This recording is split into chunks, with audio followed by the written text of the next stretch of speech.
जय हिंद दोस्तों। Last video में हमने देखा था कि डिफरेंशियल इक्वेशन जो कि first order and first degree का हो उसका सॉल्यूशन कैसे फाइंड करते हैं। तो उसके लिए हमारे पास चार तरीका होता था। कौन सा? तो वेरिएबल सेपरेबल मेथड, दूसरा होमोजेनियस मेथड, तीसरा लीनियर और चौथा हमारा एग्जैक्ट, जिसमें हम पहला मेथड यानी कि वेरिएबल सेपरेबल मेथड की डिस्कस कर रहे हैं। कुछ एक सवाल को लेकर के सॉल्यूशन हम लोग फाइंड करने की कोशिश कर रहे हैं। कोई दिक्कत तो नहीं। यहाँ पर देखिएगा हमारा टॉपिक क्या है, सॉल्यूशन ऑफ डिफरेंशियल इक्वेशन। कैसा डिफरेंशियल इक्वेशन का? जो फर्स्ट ऑर्डर का हो और फर्स्ट डिग्री का हो, और उसका जनरल फॉर्म क्या होता था? mdx plus ndy equal to 0। Last video में बहुत अच्छे से क्लियर करवाया हूं।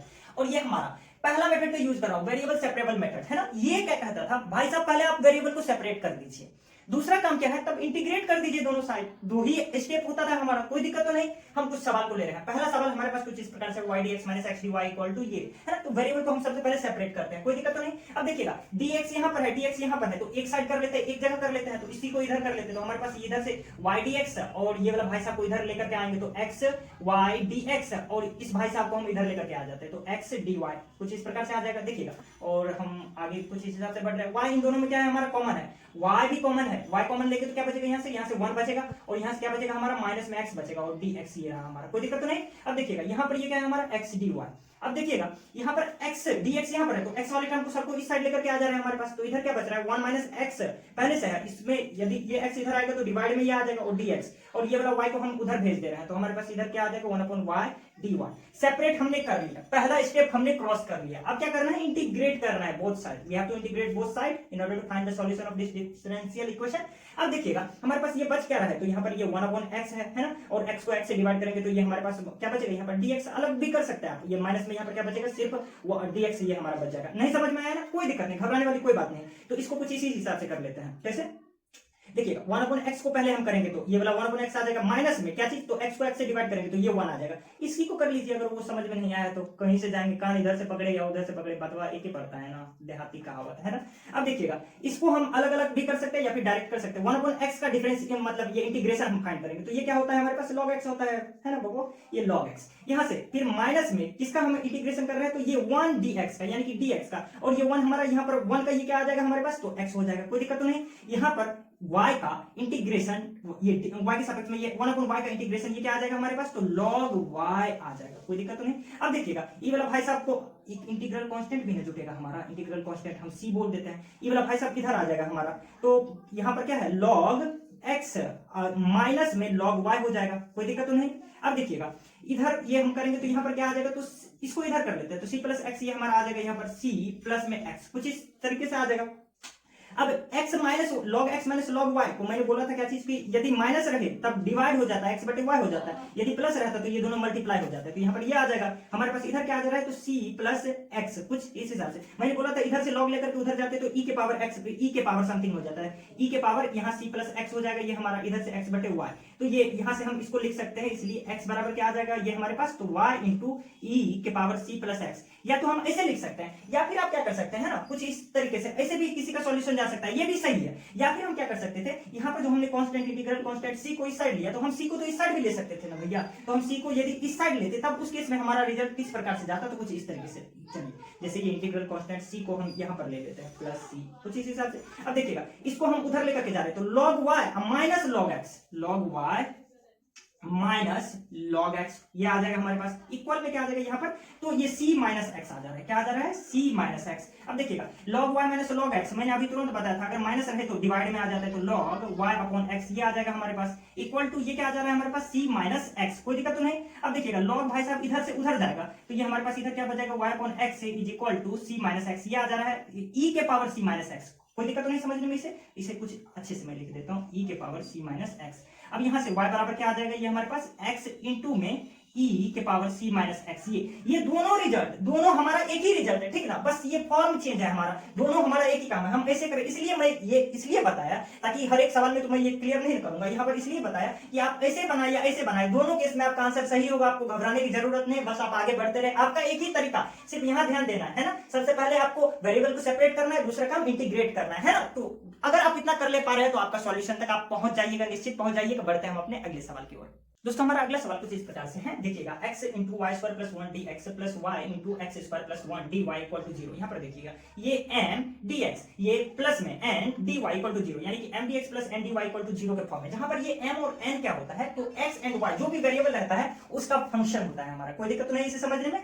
अब देखिएगा सबसे पहला काम क्या होगा कि वेरिएबल को सेपरेट करना होगा। यहाँ पर हमारा dy यानी कि y वाला टर्म हमें यहाँ पर करना है और यहाँ पर dx है तो x वाला टर्म हमें यहाँ पर करना है। इसके लिए मैं क्या करता हूँ, तो देखिएगा y स्क्वायर प्लस वन यहाँ पर ले जाने के लिए, इस यहाँ पर ले जाने के लिए हम y स्क्वायर प्लस वन से डिवाइड कर देते हैं, यहाँ पर कट जाएगा और यहाँ पर आ जाएगा। और ये एक्स स्क्वायर प्लस वन वाला टर्म यहाँ पर ले आने के लिए हम एक्स स्क्वायर प्लस वन से डिवाइड कर देंगे, तो ये यहाँ पर आ जाएगा। तो हम क्या करते हैं, तो डिवाइड कर देते हैं क्या चीज से, तो x square plus one into y square plus one से डिवाइड कर देते हैं, यहाँ भी और यहाँ भी। तो हमारे पास यहाँ पर क्या बच करके आ जाएगा, तो एक्स बटे में एक्स स्क्वायर प्लस वन और ये रहा हमारा dx बचेगा। Y square plus one cut गया हमारा, यहाँ पर फिर से करूंगा तो ये y बटे में y square plus one x square plus one हमारा कट गया, ये dy equal to zero, zero में डिवाइड करेंगे तो वो तो जीरो ही हो जाएगा हमारा। अब क्या करना है, हमने वेरिएबल को सेपरेट कर लिया है, अब बस इंटीग्रेट कर देना है, तो इंटीग्रेट हमने कर दिया। इंटीग्रेट जैसे ही हम करेंगे यहाँ पर देखिएगा, यहाँ पर आपको थोड़ा सा दिमाग यूज करना है। इंटीग्रेशन में हम कैसे करते थे, कैसा हमारा प्रोसेस, मतलब किस तरीके से हम प्रोसेसिंग करते थे, हमारा माइंड करता था। देखिएगा एक्स स्क्वायर प्लस वन इस फॉर्म का तो है, लेकिन ऊपर में वन नहीं है ना, जो हम फॉर्मूला भी यूज करेंगे। तब हम क्या करेंगे यहाँ पर, तो यहाँ पर देखिएगा नीचे वाले को कुछ टी मान लेते हैं, तो एक्स स्क्वायर प्लस वन को यदि टी मानेंगे और तब क्या करते थे हम इसको, तो दोनों साइड डिफरेंशिएट कर देते, तो ये हमारा क्या आ जाता है, two x d x equal to d t. तो यानी कि ये डी एक्स, ये एक्स डी एक्स की जगह one by two d t लिख सकता हूं मैं यहाँ पर एक्स डी एक्स की जगह, या फिर मैं क्या कर दूं, तो यहाँ पर टू को यहाँ पर देखिएगा टू एक्स डी एक्स का वैल्यू डी टी हमें लिखना है, तो यहाँ पर टू एक्स तो नहीं है हमारा, तो टू से मल्टीप्लाई कर देता हूं मैं, यहाँ पर भी मैं मल्टीप्लाई कर देता हूं और यहाँ पर भी मल्टीप्लाई कर दिया, तो ये तो जीरो हो गया है ना। यानी कि अब टू एक्स डी एक्स की जगह मैं डी टी लिख सकता हूँ, इसकी जगह मैं क्या लिख सकता हूँ, तो डी टी मैं लिख सकता हूँ, सही है। और नीचे में ये एक्स स्क्वायर प्लस वन की जगह मैं क्या लिख सकता हूँ, तो टी लिख सकता हूँ, सही है। इसी तरीके से यहाँ पर भी यदि मैं करूंगा तो टू वाई डी वाई की जगह पर मैं कुछ भी लिख सकता हूँ, यहाँ पर जैसे m में यदि मैं कर रहा हूँ तो ये हमारे पास डी एम आ जाएगा और यहाँ पर ये क्या आ जाएगा, नीचे में m आ जाएगा, सही है। जहां पर m बराबर क्या है, तो वाई स्क्वायर प्लस वन है, इक्वल टू ये क्या आ जाएगा, इसका जब मैं ये इंटीग्रेट करूंगा तो ये हमारे पास c कुछ इस तरीके से आ जाएगा। अब देखिएगा बच्चों इसका काम तो हो गया, हम नीचे में से मिटा दे रहे हैं फिलहाल के लिए। यहाँ पर देखिएगा t का वैल्यू लेकिन हमें पता होना चाहिए, एक्स स्क्वायर प्लस वन है और m का वैल्यू कितना है, तो वाई स्क्वायर प्लस वन है। अब देखिएगा वन अपॉन टी का इंटीग्रेशन t के सापेक्ष, ये हमारे पास क्या आ जाता है, तो log t आ जाएगा, है ना। और t का वैल्यू हमारे पास कितना था, तो एक्स स्क्वायर प्लस वन ये था हमारे पास। यहाँ पर फिर से तो अब हमारे पास देखिएगा इसका इंटीग्रेशन कितना हो जाएगा, तो log m हो जाएगा, वन अपॉन m का log m, और m का वैल्यू कितना था, तो वाई स्क्वायर प्लस वन ये था हमारे पास। अब c तो हमारा देखिएगा क्या है, तो चलिए फिलहाल के लिए c ही रहने देते हैं। अब देखिएगा log x प्लस में log y रहता है तो x इंटू वाई हो जाता है, मैंने बताया था, तो ये क्या आ जाएगा log, ये मल्टीप्लाई हो जाएगा क्या चीज, तो x स्क्वायर प्लस वन, ये मल्टीप्लाई हो जाएगा किससे, तो y स्क्वायर प्लस वन से, ठीक ना। और c तो हमारा कांस्टेंट है, कुछ भी हो सकता है, तो मैं यहाँ पर log k लिख लूं, तो बिल्कुल लिख सकता हूँ। अब log बोलने के लिए तो कह सकता हूँ जो कैंसिल हो गया है ना, लेकिन काम तो वही होता है हमारा। तो प्रोसेस इधर से लेकर के जाइएगा, e के पावर log x आएगा और ये चीज कैंसिल हो जाएगा और k बचेगा, यानी कि हमारे पास फाइनल क्या बचा, x square plus one into y square plus one equal to k. ये हमारा हो गया इस डिफरेंशियल इक्वेशन का सॉल्यूशन। उम्मीद करता हूँ ये क्वेश्चन आपको समझ में आया होगा, है ना। बढ़ते हैं हम अपने अगले क्वेश्चन की ओर।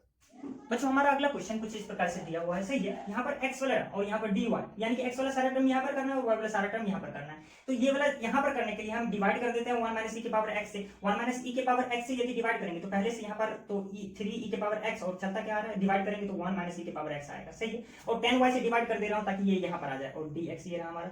प्लस में यहाँ पर क्या है, सेक स्क्वायर y और dy, ये चीज हमारा पहले से आ रहा है, और डिवाइड करूंगा तो ये हमारा 10y ये आ जाएगा। कोई दिक्कत तो नहीं समझने में, 10y कुछ यहाँ से। अब देखिएगा इक्वल टू ये जीरो, हमने वेरिएबल को सेपरेट कर लिया। अब हमें करना क्या है, बस इंटीग्रेट कर देना है इसे, कोई दिक्कत तो नहीं। अब यहाँ से हमारा सारा माजरा सही होता है ना। देखिएगा यहाँ पर इसका इंटीग्रेशन और इसका इंटीग्रेशन, बस यूज क्या करना है जो हमने 12th में कॉन्सेप्ट को सीखा है, इसको हम मान लेते हैं t के बराबर, है ना। वेरिएबल कुछ पुट करके हम लोग यहाँ पर क्या करते हैं, कुछ पुट करके इसका इंटीग्रेशन फाइंड करने की कोशिश करते हैं, ये वाला चीज। तो 1 माइनस e के पावर x को मैं यहाँ पर क्या मान लूं, 1 माइनस e के पावर x को मैं यहाँ पर कुछ भी बोल देता हूँ, p बोल देता हूँ, सही है। और यहाँ पर इसको 10y को मैं t बोल देता हूँ। पहले इसको करते थे 1 माइनस e के पावर x, इसको अब क्या करते थे, दोनों साइड हम डिफरेंशिएशन करते थे। डिफरेंशिएशन तो ये क्या आ जाएगा, e के पावर x का डिफरेंशिएशन e के पावर x ही हो जाता था, e के पावर x dx। यहाँ पर ये माइनस है तो माइनस में ये आ जाएगा, इधर क्या आ जाएगा हमारे पास dp, कोई दिक्कत नहीं। यानी कि e के पावर x dx को मैं माइनस में dp लिख सकता हूँ, इधर तो माइनस कर ही सकता हूँ। तो पहला ये चीज हमारा, ठीक ना। दूसरा यहाँ पर देखिएगा मैं इसको 3, तो ये हमारा कांस्टेंट है, 3 को बाहर कर दिया, है ना। अब e के power x into dx, e के पावर x इंटू dx को मैं माइनस में dp लिख सकता हूँ, तो माइनस में dp, तो माइनस को मैं यहाँ लगा दे रहा हूँ, तो हमारे पास बचेगा क्या, सिर्फ dp बचेगा। नीचे में इसको मैं क्या माना हूँ, तो इसको p माना हूँ, तो इसको p बोल दे रहा हूँ, कोई दिक्कत तो नहीं। अब बढ़ते हैं हम अपने अगले स्टेप में। यहाँ पर तो फिर से ये 10y को मैं क्या कर रहा हूँ, यहाँ पर tan y को मैं t मान लेता हूँ, कोई भी चीज यहाँ पर जब डिफरेंशिएशन करूंगा यहाँ पर, तो ये हमारे पास क्या आ जाएगा, tan y का डिफरेंशिएशन ये sec स्क्वायर y और dy कुछ इस तरीके से आ जाएगा, और ये रहा dt, यानी कि sec square y into dy को मैं dt लिख सकता हूँ, इसके जगह पर मैं dt लिख सकता हूँ, तो मैं यहाँ पर ये रहा dt लिख दिया यहाँ पर, और नीचे में इसको मैं क्या माना हूँ, तो इसको मैं t माना हूँ, ये रहा आ गया, और इधर ये इसका भी ना मैं इंटीग्रेशन करते जा रहा हूँ, तो इधर से ये किसके बराबर तो आ जाएगा, तो c मान लेते हैं इंटीग्रल कांस्टेंट। अब देखिएगा यहाँ पर पहले इसी को सॉल्व कर लेते हैं, ठीक ना, तो ये 1/t का हमारा इंटीग्रेशन क्या होता है, तो log t होता है, log t होता है, कोई दिक्कत तो नहीं। लेकिन यहाँ पर t का वैल्यू क्या है हमारे पास, t को मैंने ये चीज माना हूँ, क्या चीज है हमारे पास, t को माना हुआ, तो tan y, t की जगह पर मैं लिख सकता हूँ tan y, कुछ इस तरीके से मैं लिख सकता हूँ। अब इधर हमारे पास चलता है माइनस में क्या चीज 3, सही है, माइनस में 3, ये क्या चीज 1/p का इंटीग्रेशन, ये क्या होता है, तो log p होता है, log p, ये हमारा फिर से आ जाएगा, कोई दिक्कत तो नहीं समझने में। और इधर ये हमारा क्या चलता जा रहा है, तो ये हमारा c है, तो c तो कांस्टेंट है भाई, तो हम यहाँ पर कुछ भी ले सकते हैं, तो log के फिलहाल के लिए ले लेते हैं, c भी रहने देते हैं। आंसर हमारा यहाँ पर भी ये हो गया, डन हो गया, ठीक ना। इस भाई साहब को आप मतलब इतना पर भी छोड़ सकते हैं, लेकिन यदि इसी देखिएगा p का वैल्यू हमने पुट नहीं किया, तो ये गलती हो सकती है, 1 माइनस e के पावर x, यहाँ पर मैं क्या लिखूंगा, 1 माइनस e के पावर x, इस तरीके से लिखूंगा, है ना। तो आंसर यहाँ पर भी छोड़ सकते हैं, लेकिन और यदि शॉर्ट कोई करना चाहता है, आगे सॉल्व करना चाहता है, तो वो कैसे करेगा मैं बताऊंगा आपको। मैंने बताया था क्या चीज की, जैसे 2 log x यदि रहे ना, 2 log x, तो इसको मैं लिख सकता हूँ क्या चीज, यहाँ पर जो भी रहता है ना, ये आकर के यहाँ पर स्क्वायर हो जाता है, यानी कि log x स्क्वायर हो जाता है, कोई दिक्कत तो नहीं। यहाँ पर 3 है, तो ये यहाँ पर आकर के क्यूब हो जाएगा, यानी कि इसके जगह मैं लिख सकता हूँ क्या चीज, ये चीज तो लिखा जा सकता है log 1 माइनस e x के पावर होल पावर, ये हमारा 3 हो जाएगा। मैं इसे फिलहाल मिटा दे रहा हूँ ये चीज। अब देखिएगा मैंने एक चीज और बताया था, log x minus log y, ये किसके बराबर होता है, log x अपॉन y के बराबर होता है, तो log x अपॉन y बोले तो क्या चीज, ये हमारा tan y अपॉन ये चीज 1 माइनस e के पावर x के पावर 3, ये चीज आ जाएगा इक्वल टू ये हमारा log k। अब ये वाला भाई साहब तो हमारा कैंसिल, सिर्फ बोलने को है ना, काट नहीं सकते डायरेक्ट, इधर लेकर के जाएंगे e के पावर कुछ, e के पावर log k आएगा, e और log समाप्त k बचेगा, तो हमारे पास tan y बटे में ये चीज इक्वल टू क्या आएगा, लेकिन ये वाला चीज इधर जाके मल्टीप्लाई हो जाएगा, तो ये हमारे पास क्या आ जाएगा, k इंटू 1 माइनस e के पावर x और ये रहा इसके पावर 3। ये हो गया हमारा इस डिफरेंशियल इक्वेशन का सॉल्यूशन। हम यहाँ पर भी छोड़ सकते हैं, और अगर फर्दर आगे ले जाने की कोशिश करें तो यहाँ पर आकर के ये हमारा सॉल्यूशन मिल गया। उम्मीद करता हूँ ये क्वेश्चन समझ में आएगा। बढ़ते हैं हम अपने अगले क्वेश्चन की ओर। बच्चों हमारा अगला सवाल कुछ इस प्रकार से है, ठीक है ना। अब देखिएगा यहाँ पर हमारा dx यानी कि x वाला सारा टर्म यहाँ पर आएगा, और यहाँ पर dy y वाला सारा टर्म यहाँ पर जाएगा। सबसे पहले हम एक चीज देख लेते हैं कि क्या ये हमारा इस फॉर्म में है, तो ये रहा m dx प्लस में n dy इक्वल टू 0, हाँ है। तो ये वाला चीज को x वाला टर्म को यहाँ करते हैं और y को यहाँ करते हैं, यानी वेरिएबल को सेपरेट करने की कोशिश कर रहे हैं। तो ये हमारे पास क्या बचेगा, यहाँ पर x अपॉन में ये वाला चीज डिवाइड होकर के यहाँ पर आ जाएगा cos स्क्वायर x, ये चीज dx, कोई दिक्कत तो नहीं। और प्लस में इधर क्या जा रहा है हमारे पास, तो बच रहा है y e के पावर y, और ये रहा हमारा dy इक्वल टू 0, कुछ इस तरीके से जा रहा है हमारा। और एक चीज हाँ ध्यान दीजिएगा, इसको मैं लिख सकता हूँ क्या चीज, cos स्क्वायर x को यहाँ पर मैं sec स्क्वायर x लिख सकता हूँ, क्या लिख सकता हूँ, sec स्क्वायर x ऊपर करके यहाँ पर मैं लिख सकता हूँ, कोई दिक्कत तो नहीं समझने में। अब इसका हमें क्या करना है, इंटीग्रेट कर देना है ना, हर जगह, कोई दिक्कत तो नहीं समझने में। हमारा पहला काम हमने वेरिएबल को सेपरेट किया और दूसरा काम इंटीग्रेट। अब इंटीग्रेशन हम कैसे करते हैं, तो यहाँ पर देखिएगा दो फंक्शन है, पहला फंक्शन और दूसरा फंक्शन, दोनों मल्टीप्लिकेशन में, यानी कि याद कीजिए टाइप बी वाला फॉर्मूला मैंने बताया था कि दो फंक्शन का यदि मल्टीप्लिकेशन रहता है, यानी कि पहला फंक्शन दूसरा, देखिएगा पहला फंक्शन इंटू दूसरा फंक्शन रहता था मल्टीप्लिकेशन में, और इसका इंटीग्रेशन यदि हमसे पूछा जाता था तो हम क्या करते थे, तो पहले फंक्शन को हम ज्यों का त्यों छोड़ देते थे, दूसरे का हम क्या करते थे, तो इंटीग्रेशन निकालते थे। माइनस में क्या करते थे, तो पहले का अथवा पहले फोड़ते थे, उसके बाद उसको मल्टीप्लाई कर देते थे दूसरे फंक्शन का इंटीग्रेशन से, फिर जो कुछ भी हमारे पास आता था उसका हम क्या करते थे, तो इंटीग्रेशन निकाल देते थे फिर से। कोई दिक्कत तो नहीं समझने में यहाँ तक, चलिए बहुत अच्छी बात है, यहाँ तक चीजें आप समझ रहे हैं। यहाँ पर देखिएगा तो आपके दिमाग में एक चीज और होगा कि हम कौन सा फंक्शन को यहाँ पर फर्स्ट फंक्शन समझे और इसको, तो ये कंफ्यूजन नहीं रहनी चाहिए, क्योंकि आप पार्ट 2 में ILATE यानी कि एक्सपोनेंशियल वाला सबसे लास्ट में तो आता ही है हमारा। यहाँ पर भी बात करें तो ILAT यानी कि ट्रिगोनोमेट्री वाला तो लास्ट में ये आएगा, ये हमारा है ना। अब देखते हैं यहाँ पर ये हमारा क्या आ जाएगा, तो पहला फंक्शन का हमें क्या करना है, जो का त्यों छोड़ देना है। तो पहला फंक्शन को हमने सिर्फ इसको अभी करना है, पहला फंक्शन को हम जो का त्यों छोड़ दिए, सही है। उसके बाद क्या करना है, मल्टीप्लाई करना है किससे, तो दूसरे फंक्शन के इंटीग्रेशन से। sec स्क्वायर x का इंटीग्रेशन आपको पता है क्या होता है, तो tan x होता है, कोई दिक्कत तो नहीं समझने में, ये हमारा ठीक। उसके बाद क्या करना है, माइनस करना है, माइनस कर दिया हमने। उसके बाद क्या करना है, इंटीग्रेशन करना है, किस चीज का भाई साहब, तो पहले का पहले माथा फोड़ दीजिए, है ना, पहला फंक्शन का, तो x का माथा फोड़ेंगे तो ये हमारे पास 1 आ जाएगा, सही है। उसको बाद इसको मल्टीप्लाई कर दीजिए किससे, तो दूसरे फंक्शन के इंटीग्रेशन से। इसका इंटीग्रेशन क्या होता है, तो tan x होता है हमारे पास इसका इंटीग्रेशन। अब इसको मल्टीप्लाई करेंगे तो फिर से तो tan x आ गया। अब फिर से यदि अब इसका हम क्या करते हैं, इंटीग्रेशन करते हैं, तो tan x का इंटीग्रेशन ये बहुत अच्छे तरीके से आपको पता होगा क्या होता था हमारे पास, तो ये आ जाता है हमारे पास log sec x आ जाता है, क्या आ जाता है, log sec x। अब फिर से इसको सॉल्व करते हैं, पहला का काम कर लिया हमने, इसको इंटीग्रेट कर लिया, दूसरे करते हैं तो पहले क्या करेंगे, पहले को जो करते हुए छोड़ दीजिए तो y को हमने जो करते हुए छोड़ दिया, उसके बाद दूसरे का इंटीग्रेशन करेंगे तो दूसरे का इंटीग्रेशन e के पावर y, उसके बाद माइनस कीजिए तो माइनस कर दिया हमने, सही है। उसके बाद क्या करना है, तो पहले का मात्रा फोड़ दीजिए, y का मात्रा फोड़ेंगे y के सापेक्ष में तो ये हमारा 1 ही आएगा,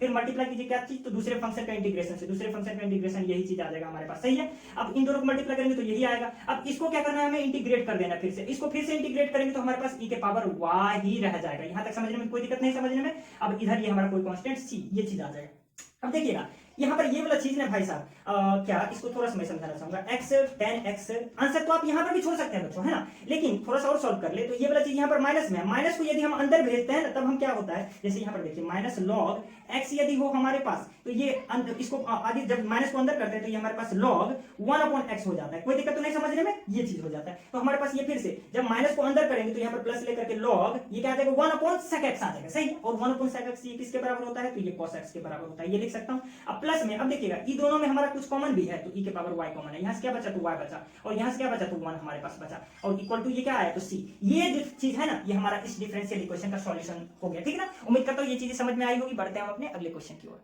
हमारा अगला सवाल कुछ इस प्रकार से है, जैसा कि आप देख पा रहे हैं, देखिएगा हमें क्या करना है, सबसे पहला काम वेरिएबल को सेपरेट करना है, इसे थोड़ा सॉल्व करते हैं। यहाँ पर देखिएगा y dx, इसे पहले सॉल्व करके देखते हैं। हमारे पास y माइनस क्या आएगा x dy अपॉन dx, कुछ इस प्रकार से आ जाएगा।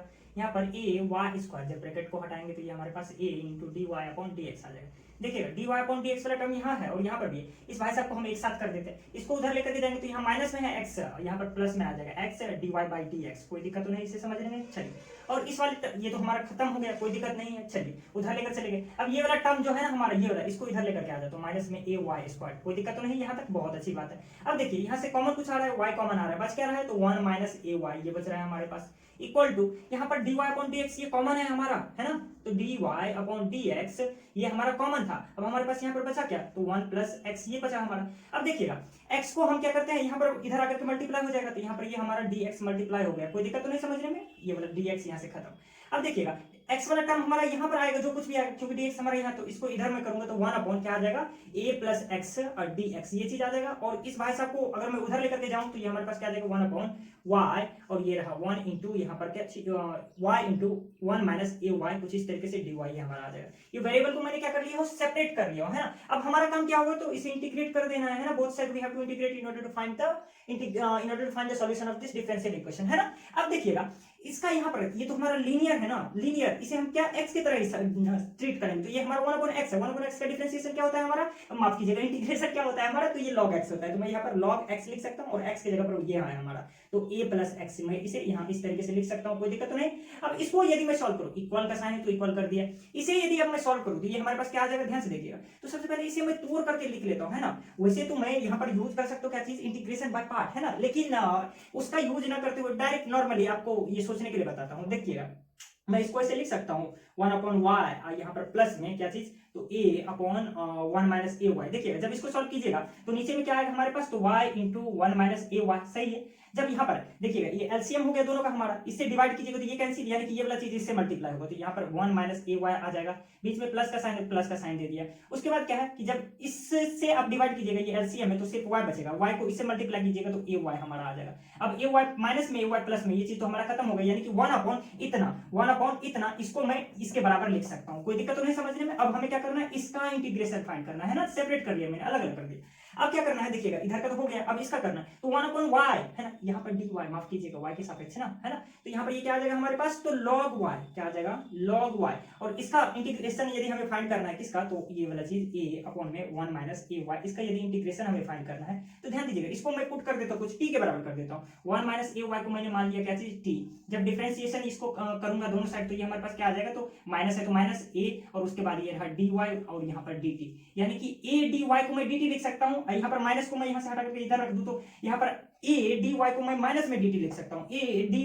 को मैं माइनस में dt लिख सकता हूँ, तो माइनस में ये रहा हमने dt यहाँ पर लिख दिया, सही है। इसके जगह पर नीचे में इसको मैंने क्या माना था, इसको t माना था, तो मैं यहाँ पर t रख दूं। अब हमारे पास क्या आ गया 1 अपॉन t का इंटीग्रेशन, 1 अपॉन t का इंटीग्रेशन क्या होता है तो log t, यानी कि इसकी जगह पर मैं क्या लिख सकता हूँ तो log t लिख सकता हूँ, बहुत ही आराम से log t। और t का वैल्यू हमने क्या, ये वाला चीज है हमारा 1 माइनस ए वाई, तो 1 माइनस ए वाई ये चीज मैं लिख सकता हूँ, ये हो गया इसका इंटीग्रेशन भाई साहब, है ना। और ये इधर से हमारे पास log y आ जाएगा, है ना, दूसरे स्टेप में। ये तो पहले से ही है हमारा log a प्लस एक्स। और साथ में एक इंटीग्रल कांस्टेंट हमारे पास कुछ आ जाएगा सी, बोल दीजिए यहाँ पर। अब देखिएगा ये वाला भाई साहब इधर माइनस में है, इसको आंसर तो वैसे आपका यहाँ पर भी आ गया, मतलब छोड़ सकते हैं, आपका डन हो गया है ना, लेकिन फर्दर और सॉल्व करना चाहते हैं तो इसको इधर लेकर के आ जाइए। तो हमारे पास क्या आ जाएगा, लॉग एक्स प्लस में आ जाएगा, इधर आकर के प्लस में लॉग वाई, यानी कि मैंने बताया था log x plus log y, ये क्या होता है, तो मैं फिर से कह रहा हूँ log x plus log y ये क्या होता है, तो लॉग एक्स इंटू वाई के बराबर होता है। तो लॉग x इंटू वाई, इन दोनों टर्म के लिए मैं सिर्फ लिख रहा हूं है ना, तो ये वाला चीज आ जाएगा x इंटू वाई। एक्स क्या है हमारा, तो a प्लस एक्स है हमारा, और ये y क्या है, तो a one minus a y, कुछ इस तरीके से हमारे पास है, सही है। अब हमारे पास इधर बचा क्या, log y है, तो log y है, कोई दिक्कत तो नहीं। और यहाँ पर ये c हमारा क्या है, कांस्टेंट है भाई साहब, तो कांस्टेंट की जगह तो कुछ भी हो सकता है, तो log के ही मैं बोल देता हूँ फिर से, log x प्लस में ये log y यदि रहता है तो क्या हो जाता है, log x इंटू वाई हो जाता है, यानी कि log k इंटू वाई मैं लिख सकता हूँ, इन दोनों को मिलाकर के तो मैं यहाँ पर लिख दिया क्या, log k इंटू वाई, कुछ इस तरीके से ये हमारा आ गया, सही है। अब देखिएगा लॉग लॉग ये हमारा कैंसिल, वैसे काट नहीं सकते लेकिन कहने को सिर्फ कैंसिल, ये इधर लेकर के जाएंगे तो ये हमारा कुछ इस तरीके समझ में आ रहा है कैसे होगा। तो हमारे पास बचेगा क्या हुआ, a प्लस में x यहाँ पर 1 minus a y equal to क्या चीज, तो के वाई है ना, ये चीज हो गया हमारा फाइनल इस डिफरेंशियल इक्वेशन का सॉल्यूशन। यहाँ पर बढ़ते हम अपने अगले सवाल की ओर। अगला सवाल कुछ इस प्रकार से है बच्चों कि ये जैसा कि आपके सामने दिया हुआ है, फिर से x यहाँ पर x वाला टर्म यहाँ पर आएगा और y वाला टर्म यहाँ पर आएगा, सही है। तो हम क्या करते हैं, इस वाले भाई साहब से डिवाइड कर देते हैं यहाँ पर, ताकि x वाला टर्म यहाँ पर आ जाए। पहले से हमारे पास क्या है, x dx है हमारा, x वाला टर्म x dx, और ये वाला चीज यहाँ से आ जाएगा क्या चीज, डिवाइड करेंगे तो 1 माइनस एक्स स्क्वायर, ये चीज आ गया, सही है। और प्लस में ये हमारे पास यहाँ पर y dy पहले से ही चलता जा रहा है, सही है, और डिवाइड करेंगे इससे तो ये हमारे पास क्या आ जाएगा, अंडर रूट क्या चीज, तो 1 माइनस वाई स्क्वायर, ये चीज हमारा आ जाएगा, इक्वल टू क्या चीज, तो 0 है ना। हमने वेरिएबल को क्या कर लिया, यहाँ पर सेपरेट कर लिया, dx को आप यहाँ लिखिए या फिर यहाँ लिखिए, एक ही बात हुआ है ना। अब क्या करना है, हमें वेरिएबल सेपरेट करने के बाद इसे इंटीग्रेट कर देना है, बहुत अच्छी बात है। देखिएगा अब हमें करना क्या है, इस वाले भाई साहब को, वैसे तो अगर याद कीजिए तो ये हमारा किस फॉर्म का है, 1 अपॉन यहाँ पर देखिएगा अंडर रूट में a square minus x square, सही है, लेकिन यहाँ पर 1 नहीं है ना भाई साहब, x है, इस वजह से दिक्कत हो जा रही है। यहाँ पर वो दिख रहा है ए स्क्वायर माइनस एक्स स्क्वायर का फॉर्म, लेकिन 1 नहीं है ऊपर में, कंफ्यूजन यहाँ पर है। तो अब हम क्या करेंगे, इस भाई साहब को हम टी मान लेते हैं ना, पुट करके हम लोग यहाँ पर 1 माइनस एक्स स्क्वायर को क्या बोल दिया हमने, टी बोल दिया। तो यहाँ से हमारे पास क्या आ जाएगा, ध्यान से देखिएगा, तो इस दोनों साइड हमें डिफरेंशिएशन करना है, इसका डिफरेंशिएट करना है, तो डिफरेंशिएट करेंगे तो ये क्या आ जाएगा, माइनस में 2x dx, इसका डिफरेंशिएशन इक्वल टू क्या चीज, dt आ जाएगा। देखिएगा हमें क्या चाहिए, x dx पहले से है हमारे पास, माइनस में 2 यदि यहाँ पर आ जाए तब इसके जगह पर मैं क्या dt लिख सकता हूँ डायरेक्ट, तो माइनस में 2 यहाँ पर भी और माइनस में 2 यहाँ पर भी हमने क्या किया, मल्टीप्लाई कर दिया, और माइनस में 2 यहाँ पर भी मल्टीप्लाई कर दूंगा, तो माइनस में 2 यदि यहाँ पर मल्टीप्लाई करूंगा 0 से मल्टीप्लाई होकर के 0 ही हो जाएगा हमारा, है ना, ये तो कर सकता हूं मैं। अब देखिएगा माइनस 2x इंटू dx के जगह पर मैं क्या लिख सकता हूँ, यहाँ पर ध्यान से देखिएगा dt लिख सकता हूँ, क्या लिख सकता हूँ, dt लिख सकता हूँ, dt लिख दिया मैंने। नीचे में ये क्या है हमारा, अंडर रूट, ये रहा हमारा t, कोई दिक्कत नहीं। इसी तरीके से यदि मैं इसको भी सॉल्व करूंगा, है ना, और इसको मैं मान लूं यहाँ पर p मान लेता हूं इसको, तो कुछ इस तरीके से हमारे पास आ जाएगा क्या चीज, तो सबसे पहले तो dp यहाँ पर आएगा सिमिलरली, है ना, जैसे यहाँ पर किया, और नीचे में अंडर रूट p कुछ इस तरीके से आ जाएगा, और यहाँ पर कोई हमारा कांस्टेंट c, कुछ इस तरीके से ये चलता हुआ आ रहा है ना। यहाँ पर ध्यान रखने वाली बात क्या है कि t का वैल्यू हमारे पास ये चीज दिया हुआ है, सही है ना, कोई दिक्कत तो नहीं। अब मैं इसे थोड़ा सा मिटा दे रहा हूँ, है ना। चलिए अब इसका इंटीग्रेशन देखते हैं क्या होता है हमारे पास।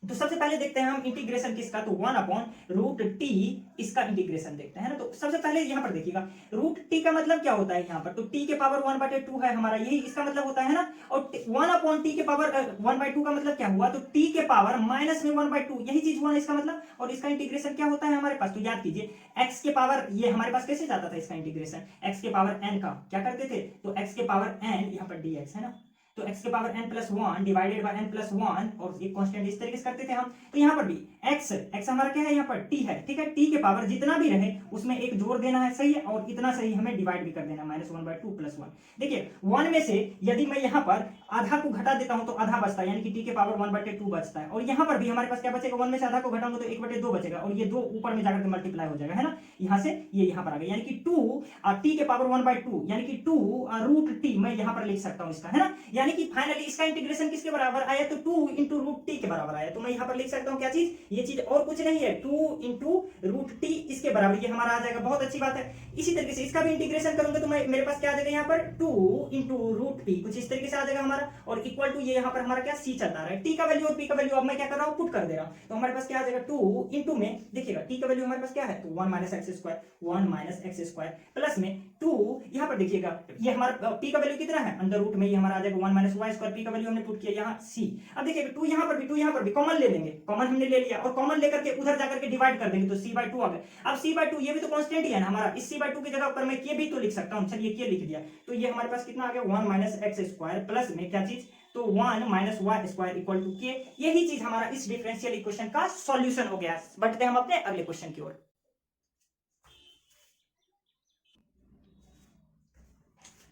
हमारा अगला सवाल कुछ इस प्रकार से है, ये कह रहा है कि इस डिफरेंशियल इक्वेशन को हमें क्या करना है, सॉल्व कर देना है, और तब x बराबर इतना और y बराबर इतना पर हमें वैल्यू बताना है ना, सॉल्यूशन बताना है। तो सबसे पहले हम इसको सॉल्व करते हैं ना, तो उसके लिए हमें क्या करना होगा, इसको यहाँ पर मल्टीप्लाई कर देते हैं। तो ये हमारे पास क्या आ जाएगा, इधर क्या चलता आ रहा है tan x dy, और ये मल्टीप्लाई होकर इधर क्या आ जाएगा 1 प्लस वाई स्क्वायर dx, ये हमारा आ जाएगा। अब देखिएगा x वाला टर्म हमारा यहाँ पर है, तो ये वाला चीज इधर आ जाएगा, तो हमारे पास क्या आ जाएगा यहाँ पर, तो cot x कुछ इस तरीके से हमारा देखिएगा, ये 1/10 आएगा ना यहाँ पर, तो 1/10 का मतलब cot x और ये रहा dx, और यहाँ पर क्या है, तो हमारा जब इसको इधर लेकर के आएंगे तो 1 ये वाला चीज आ जाएगा 1 प्लस वाई स्क्वायर, ये रहा हमारा dy। कोई दिक्कत तो नहीं समझने में, हमने वेरिएबल को सेपरेट कर लिया है। अब क्या करना है, तो इंटीग्रेट कर देना है। इंटीग्रेट कर दिया हमने बोथ साइड, है ना। अब क्या करना है, यहाँ पर देखिएगा 1 plus y 1/1 plus y square का ये हमारा इंटीग्रेशन क्या हो जाता है, तो ये हमारा हो जाता है क्या चीज, सबसे पहली चीज 1/y, माफ कीजिएगा यहाँ पर 1/a, तो 1/a ए का वैल्यू तो यही है, तो ये चीज तो खलास। उसके बाद क्या आ जाएगा हमारे पास tan इनवर्स यहाँ पर y अपॉन ए का वैल्यू 1 है, तो ये चीज तो यही रह जाएगा, है ना, इक्वल टू cot x का इंटीग्रेशन, ये क्या होता है हमारे पास, तो ये होता है हमारे पास log क्या चीज, तो sin x, क्या, तो log sin x कुछ इस तरीके से, और साथ में क्या आएगा हमारा कोई इंटीग्रल कांस्टेंट c आ जाएगा, है ना। कोई दिक्कत नहीं, यहां तक समझने में बहुत अच्छी बात है। अब देखिएगा हमने इसका डिफरेंशियल इक्वेशन का जो सॉल्यूशन था वो तो निकाल लिया, लेकिन अब इस पॉइंट पर हमें निकालना है। तो इस पॉइंट पर निकालने के लिए हम इस वैल्यू को इसमें पुट करेंगे, तब देखते हैं हमारा इसका वैल्यू कितना आता है, c का वैल्यू हमें फाइंड करना है ना। तो सब हमारा यही है, वैसे इक्वेशन जो बोला जाए हमारा सॉल्यूशन तो यही है। अब देखते हैं इस पॉइंट पर हम x बराबर ये रखते हैं π/2 रखते हैं, तो यहाँ पर tan इनवर्स ये हमारे पास क्या आ जाएगा, तो π/2। एक बार मुझे कुछ गड़बड़ियां लग रही है, क्या चीज की, यहाँ पर यही था या फिर कुछ डिफरेंट वैल्यू था हमारे पास, ये नहीं यही चीज दिया हुआ है, ठीक है ना, π/2 सही है, यही वैल्यू दिया हुआ है। उसके बाद क्या दिया हुआ है हमारे पास यहाँ पर log ये रहा sin x का वैल्यू, माफ कीजिएगा यहाँ पर ये हमारा tan y का वैल्यू तो 1 है ना, मुझे इस वजह से दिक्कत हो रही थी, गड़बड़ियां लग रही थी, y की जगह पर 1 रखूंगा, और log sin x का वैल्यू ये π/2 सही है, तो sin π/2 यानी कि क्या चीज, sin 90 डिग्री, π/2 का मतलब 90 डिग्री, sin 90 डिग्री किसके बराबर, तो 1 के बराबर, और log 1 कितना होता है, ये 0 होता है हमारा, क्या होता है 0, ये पूरा वैल्यू 0, और tan 45 ये tan π/4 का वैल्यू 1 होता है हमारा, तो π/4 यहाँ पर ये तो 0 ही हो गया, यानी कि c बराबर हमारा कितना आ गया, इतना। अब ये c का वैल्यू हम इसमें पुट कर देते हैं ना, इक्वेशन फर्स्ट में, फ्रॉम इक्वेशन फर्स्ट c का वैल्यू हम उसमें पुट करते हैं, तो हमारे पास क्या आ जाएगा, tan इनवर्स y बराबर क्या चीज, तो log sin x, है ना, log sin x, और यहाँ पर ये चीज हमारा प्लस में π/, क्या तो भाई 4, ये चीज हो गया हमारा इस पॉइंट पर सॉल्यूशन, एक पार्टिकुलर पॉइंट पर इस डिफरेंशियल इक्वेशन का ये सॉल्यूशन हमें मिल गया। उम्मीद करता हूँ ये चीजें समझ में आई होगी। बढ़ते हैं हम अपने अगले क्वेश्चन की ओर। तो हमारा अगला क्वेश्चन कुछ इस प्रकार से दिया हुआ है, find the equation of the curve, एक कर्व का हमें इक्वेशन फाइंड करना है, which passes through the point a,0। पहले इस कर्व को समझने की कोशिश करते हैं। मान लीजिए ये हमारा क्या दिया हुआ है, तो कुछ इस तरीके से प्लेन है ना, इसमें किसी पॉइंट a,0, तो हमारा इस एक्स एक्सिस पर ही कोई पॉइंट होगा, तो इसको a,0 हमने बोल दिया। इस a,0 से कोई हमारा ये कर्व पास हो रहा है, सही है, and whose slope at any point p, कोई पॉइंट है कर्व, पहले तो ये चीज हमारा इस पॉइंट से होकर के पास हो रहा है, तो चलिए कुछ इस तरीके से मैंने मान लिया ये वाला कर्व है, कुछ मान लेते हैं ना, अभी एग्जैक्ट आइडिया नहीं है कर्व के बारे में, लेकिन इसका स्लोप हमारे पास दिया हुआ है, कोई पॉइंट कहां पर, तो p कोई पॉइंट है जिसका कोऑर्डिनेट x, y है, तो मान लेते हैं ये वाला हमारा p कोई पॉइंट है और इसका कोऑर्डिनेट x, y है, सही है। तब इस जगह पर, इस पॉइंट पर इसका यदि स्लोप यदि फाइंड किया जाए ना, ये वाला चीज स्लोप का मतलब यही ना, x एक्सिस के पॉजिटिव डायरेक्शन में हमारा कितना एंगल बन रहा है ना, या फिर इसी को m भी बोला जाता था, m बराबर क्या चीज, अब ये क्या होता है हमारे पास, तो x/y ये चीज दिया हुआ है, और m को मैं dy/dx भी लिखता था, यदि आपको याद होगा तो, है ना, आप लिखते थे, ये हमारे पास क्या आ जाएगा, तो x/y के बराबर दिया हुआ है, इसका ये हमारा x/y स्लोप दिया हुआ है, देख सकते हैं ना, whose slope at any point, इस पॉइंट पर ये हमारा इसका स्लोप x/y दिया हुआ है, ये चीज, और आपको पता होना चाहिए, पार्ट 2 के स्टूडेंट है भैया, तो ये dy/dx ये क्या देता है, तो किसी पॉइंट पर हमारा ये क्या देता है, तो ये हमारा उसका स्लोप देता है, ये तो पता है। चलिए, यानी कि हमारे पास गिवन क्या हो गया, यहाँ से गिवन हमारा इस क्वेश्चन से हो गया कि dy/dx बराबर क्या चीज, तो x/y, ये चीज हमारा गिवन हो गया, कोई दिक्कत नहीं। अब देखिएगा इसे सॉल्व करना है हमें, तो ये वाला चीज हमारा x dx हो जाएगा, यहाँ से ये वाला चीज इधर मल्टीप्लाई, और बराबर में ये क्या चीज y dy, ये चीज हमारा हो जाएगा, इधर मल्टीप्लाई करेंगे तो। अब वेरिएबल तो सेपरेट हो गया, हमें करना क्या है, तो इंटीग्रेट कर देना है। इंटीग्रेट कर देते तो ये हमारे पास क्या आ जाएगा, तो एक्स स्क्वायर बटे 2 आ जाएगा। इधर करेंगे तो वाई स्क्वायर बटे 2 आ जाएगा। और प्लस में क्या चीज, तो कोई इंटीग्रल कांस्टेंट के या फिर सी कुछ भी ले लीजिए। अब हमें करना क्या है, तो हमारा सॉल्यूशन तो यहीं पर मिल गया, लेकिन एक पार्टिकुलर पॉइंट a, 0 से ये पास कर रहा है ना, a, 0 से पास कर रहा है। तो a, 0 से पास करने का मतलब क्या हुआ कि ये a, 0 को ये सेटिस्फाई करेगा, है ना, करते हैं। तो a x बराबर हम a वैल्यू पुट करते हैं तो a स्क्वायर बटे 2, और y बराबर हम क्या वैल्यू पुट करते हैं, तो 0, यहां से y बराबर 0 वैल्यू पुट करते हैं, 0 बटे 2 यानी कि 0, ये वाला टर्म लास्ट, और यहां पर k, यानी कि यहां से हमारे पास क्या आया, k का वैल्यू ये हमारा a स्क्वायर बटे 2। अब हम क्या करते हैं, इस इक्वेशन फर्स्ट में k का वैल्यू हम यहां पर पुट कर देते हैं, या तो डायरेक्ट यहां पर कर दीजिए, या फिर अगर आप अगले स्टेप में लिखना चाहते हैं तो x स्क्वायर बटे 2 बराबर ये क्या आ जाएगा, वाई स्क्वायर बटे 2। अब बराबर ये हमारे पास क्या आ गया यहाँ पर, तो ये ए स्क्वायर बटे 2 कुछ इस तरीके से आ गया। यहाँ पर प्लस में, सॉरी माफ कीजिएगा, तो अगर आप इसको और सॉल्व करना चाहते हैं तो ये वाला चीज को इधर लेकर के आ सकते हैं। तो हमारे पास क्या आ जाएगा, x square minus y square बटे में 2 बराबर में क्या चीज, ए स्क्वायर बटे 2। ये चीज तो कैंसिल है हमारे पास। तो फाइनली हमारा आंसर क्या आ गया, तो x square minus y square बराबर ए स्क्वायर, यानी कि उस कर्व का इक्वेशन हमारे पास जो कर्व दिया हुआ है, पूछा जा रहा है, उसका इक्वेशन हमारे पास आ जाएगा x square minus y square बराबर ए स्क्वायर। उम्मीद करता हूं बच्चों ये क्वेश्चन समझ में आई होगी। बढ़ते हैं हम अपने अगले क्वेश्चन की ओर।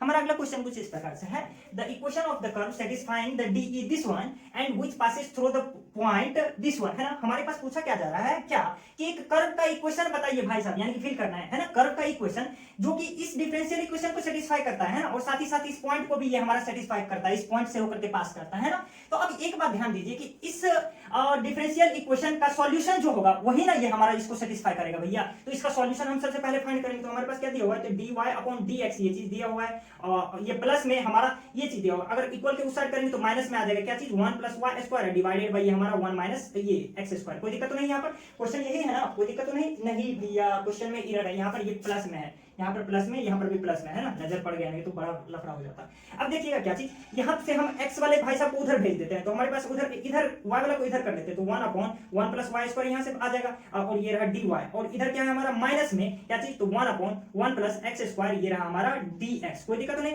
देखिएगा भैया हमने यहाँ तक में ये जो हमारा कह सकते हैं क्या चीज, जो भी वेरिएबल था उसको सेपरेट कर लिया, y वाला को एक साइड और x वाला को एक साइड। अब हमें करना क्या है, इंटीग्रेट कर देना है ना। लेकिन चलिए इंटीग्रेट कर देते हैं हमारे पास, तो इंटीग्रेट करेंगे तो कुछ इस तरीके से। अब देखिएगा इसका इंटीग्रेशन हमारे पास क्या आता है, तो tan इनवर्स y क्या आ जाता है, तो tan इनवर्स y आ जाता है। यहाँ पर इसका इंटीग्रेशन करेंगे तो ये हमारे पास क्या आ जाएगा, tan इनवर्स ये हमारा कुछ इस प्रकार से x आ जाएगा, कोई दिक्कत नहीं। और एक साथ में हमारा इंटीग्रल कांस्टेंट कोई k आ जाएगा, सही है। अब यहाँ पर देखिएगा एक चीज ध्यान देने वाली बात क्या है, तो मैं इसको इधर कर सकता हूँ, क्या कर सकता हूँ, मैं इसको इधर कर सकता हूँ। अगर करूंगा तो हमारे पास क्या आ जाएगा, tan इनवर्स x प्लस में tan इनवर्स y, ये चीज आ जाएगा इक्वल टू k है हमारा, यहाँ पर क्या है k, तो k दे दिया। अब हमारे पास आपको पता होगा 12th में आपने पढ़ा है tan inverse x plus tan inverse y का फॉर्मूला ये क्या होता है, तो tan इनवर्स ये हो जाता है हमारे पास x plus y divided by 1 minus xy, कुछ इस तरीके से। और k तो हमारा कांस्टेंट है ना भैया, तो इसकी जगह तो कुछ भी ले सकता हूं मैं, तो tan इनवर्स यहाँ पर c ले लिया। अब tan इनवर्स ये हमारा खल्लास, ये वाला इधर जाएगा तो tan बनेगा, और tan इनवर्स से ये हमारा खल्लास हो जाएगा। तो हमारे पास बचेगा क्या, x प्लस y बटे में क्या चीज, तो ये हमारे पास आ जाएगा 1 minus xy equal to c। कोई दिक्कत तो नहीं, यानी कि इसको और सॉल्व करके अगर मैं लिखना चाहूं तो मैं यहाँ पर लिख सकता हूं, मैं इधर जगह पे यहाँ लिख देता हूं x प्लस वाई बराबर क्या चीज आया हमारे पास, तो c इंटू में ये हमारे पास 1 माइनस एक्स वाई, कुछ इस तरीके से। ये हमारा हो गया इक्वेशन, फाइनल इक्वेशन इसका, जिस कर्व का इक्वेशन पूछा जा रहा था। लेकिन इस पॉइंट से भी ना पास कर रहा है, तो इस पॉइंट को सेटिस्फाई करने के लिए क्या होना होगा, तो x का वैल्यू हम 2 रखते हैं और y का वैल्यू 1 रखते हैं। तो रख करके देखते हैं, ये हमारे पास क्या आ जाएगा, x का वैल्यू 2 रखेंगे तो 2, y का वैल्यू हम -1 रखते हैं तो ये रहा c, और ये रहा हमारा 1, अब माइनस में x का वैल्यू हमारा 2 और y का वैल्यू माइनस में 1, सही है। तो यहाँ पर तो ये तो हमारा 2 हो गया, 2 प्लस 1 3 हो गया हमारे पास, सही है। यानी कि इधर 3c और इधर ये हमारा 1 हो गया, 2 में से 1 गया, यानी कि c का वैल्यू हमारे पास कितना गया, 1/3। यानी कि अब मैं इस इक्वेशन में c का वैल्यू मैं रख सकता हूं, तो हमारे पास क्या आ जाएगा, x plus y, equation first से मैं लिख रहा हूं, x प्लस y बराबर c का वैल्यू 1/3 और ये रहा हमारा 1 माइनस xy। ये चीज हो गया हमारा उस कर्व का इक्वेशन जो इस डिफरेंशियल इक्वेशन को तो सेटिस्फाई कर रहा है और साथ ही साथ इस पॉइंट से भी होकर के पास कर रहा है। उम्मीद करता हूं ये समझ में आई होगी। बढ़ते हैं हम अपने अगले क्वेश्चन की ओर। दोस्तों हमारा अगला क्वेश्चन कुछ इस प्रकार से दिया हुआ है, a curve passes through the origin and eight any point x, y on it the product of its slope and the ordinate is a constant, then the equation of the curve is what, है ना।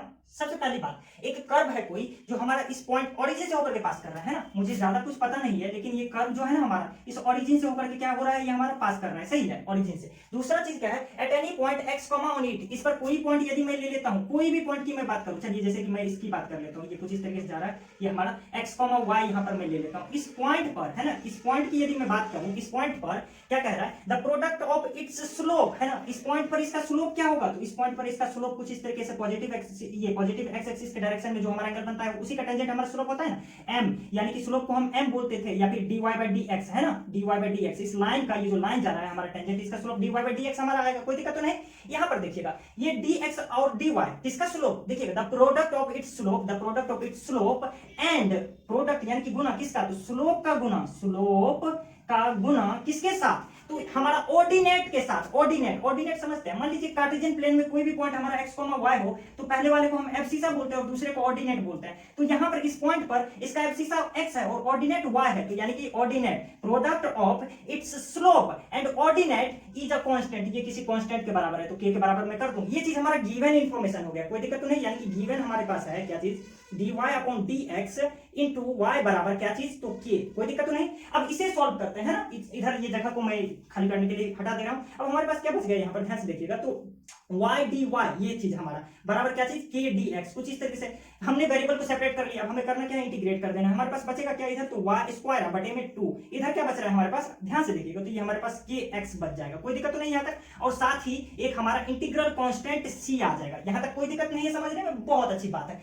अब यहाँ पर ध्यान से देखिएगा दोस्तों, क्या मैं इसे लिख सकता हूँ कुछ इस तरीके से, y स्क्वायर बराबर 2kx प्लस में क्या चीज 2c, मैं कुछ इस तरीके से इसे लिख सकता हूं। अब देखिएगा ध्यान से, ये वाला जो हमारा कर्व है ना, ये हमारा किससे होकर के पास कर रहा है, तो ऑरिजिन 0,0 से होकर के पास कर रहा है, यानी कि इसको सेटिस्फाई करेगा, है ना, तो 0 यानी कि x का वैल्यू 0 और y का वैल्यू 0 रखता हूं, y का वैल्यू 0 रखूंगा तो ये 0, x का वैल्यू 0 रखूंगा तो ये 0, और 2c बराबर यानी कि हमारे पास 2c बराबर 0 यानी कि c बराबर 0, ओवरऑल मैं क्या लिख सकता हूं यहाँ पर कंक्लूजन, जो ये c जो आया है ना हमारा, उसका वैल्यू 0 है, इक्वेशन तो हमारा यहीं पर निकल गया था। अब इस इक्वेशन में c का वैल्यू यदि मैं पुट करता हूं तो हमारे पास क्या आ जाएगा, यहाँ पर पुट करके देख लेता हूं ना इसका वैल्यू, तो हमारे पास क्या आ जाएगा, तो ये c बराबर 0 आया है ना, इसमें पुट करके देख लेता हूं, तो ये हमारा 0 हो गया खल्लास, इधर वाला खल्लास, तो हमारे पास बचा क्या, y स्क्वायर बराबर 2kx, कुछ इस तरीके से, यानी कि एक ऐसा कर्व जो कि हमारा किससे होकर के पास कर रहा है, ओरिजिन से होकर के पास कर रहा है, सही है, और किसी पॉइंट x, y पर इसके जो स्लोप है ना, स्लोप है और ऑर्डिनेट का यदि प्रोडक्ट निकालते तो वो एक कांस्टेंट के बराबर होता है, तो ऐसे कर्व का इक्वेशन हमारे पास कुछ इस प्रकार से आ जाएगा। और ये किस फॉर्म का है, ध्यान से देखिए, तो ये पैराबोला का इक्वेशन होता है ना,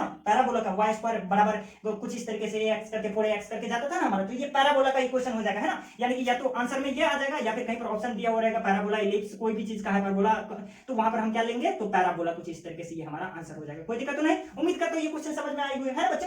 तो अब हम क्या करेंगे, आपके अगले आने वाले वीडियो ज्यादा लंबी ना हो जाए, इस वजह से इसको यहीं पर स्टॉप कर रहा हूं, हम कुछ और सवाल को लेकर के अपने कॉन्सेप्ट को बूस्ट करने की कोशिश करेंगे, वेरिएबल सेपरेबल मेथड ये जो है ना, इसे बहुत अच्छे तरीके से समझेंगे, तब फिर हम अपने अगले मेथड में आगे बढ़ जाएंगे, जो कि है हमारा होमोजेनियस इक्वेशन, तब हम देखेंगे जो डिफरेंशियल इक्वेशन का सॉल्यूशन कैसे फाइंड करेंगे, है ना। मिलते हैं हम आपसे आपके अगले वीडियो में, तब तक के लिए दीजिए अनुमति, नमस्कार, धन्यवाद, और मिलते हैं हम आपसे आपके अगले वीडियो में। जय हिंद।